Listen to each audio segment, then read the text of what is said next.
Now let's drain the coolant. There's the drain plug right there. Use some pliers, grab onto the drain plug, turn it counterclockwise to loosen it up.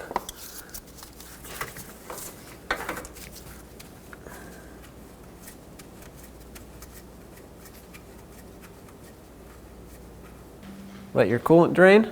Open the overflow cap. That'll let the coolant system breathe as it drains. Now make sure the radiator petcock is fully closed. Let's move this clamp out of the way just because it's in the way of the lower bolt for this thermostat housing. So I'm just going to take it and spin it upwards a little bit. Sometimes you can even use a tool and kind of pry up on this and it'll spin slowly, just like that. That should be plenty of room for us to get to that lower bolt.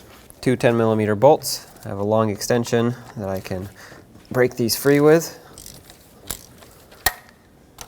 And once those are broken free, I'm just going to go ahead and remove them the rest of the way and get this piece out of the way. Now, no matter how much you drain your coolant, there's still going to be coolant stuck in there, so have a collection bucket ready.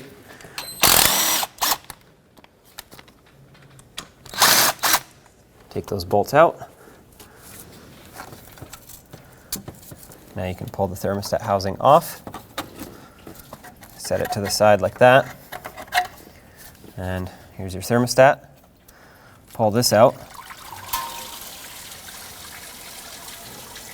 I'm going to take a screwdriver and just scrape a little bit of this debris off of here so that I can make or provide a clean sealing surface for the new thermostat.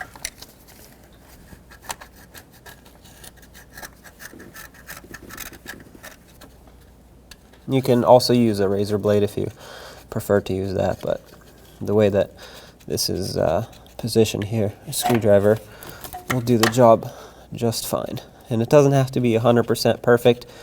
Just get off the majority of the stuff that's in there.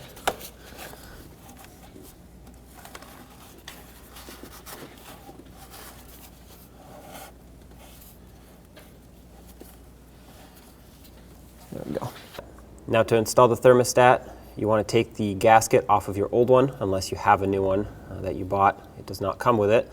And just slide it on to the new one. It has a groove in the middle of the gasket that it has to line up with, and then just press it on all around. Make sure it is well seated. If this is not seated perfectly on both sides, you'll have a coolant leak coming out of your thermostat housing, and obviously that's not a good thing. Now let's take the thermostat and slide it into its housing.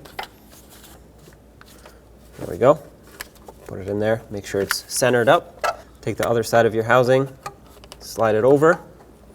Let's put the two bolts in. Let's put in the two 10mm bolts that secure the other half of this housing on. I think it just did.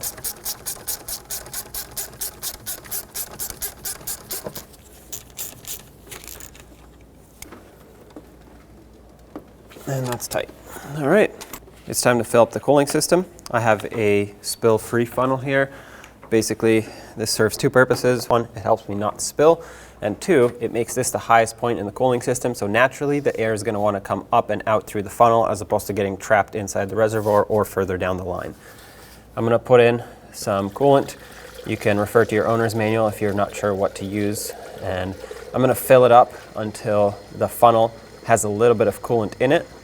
So I'm going to fill up the reservoir basically more than it actually has to be full. And then I'm going to leave some coolant up here. That way the air can, like I said, naturally bleed out. Now once it is full, I'm going to go ahead and start the vehicle, let the engine run. Make sure the heat is on in the car. Put the temperature all the way up. That way the heater core can circulate the coolant and push any air out. And put the blower on low. That way it doesn't cool the car down, but you want to feel when the heat comes through. And then just wait until the cooling fan comes on, and then until the car reaches operating temperature, at which point you can shut it off and let it cool down with this still attached.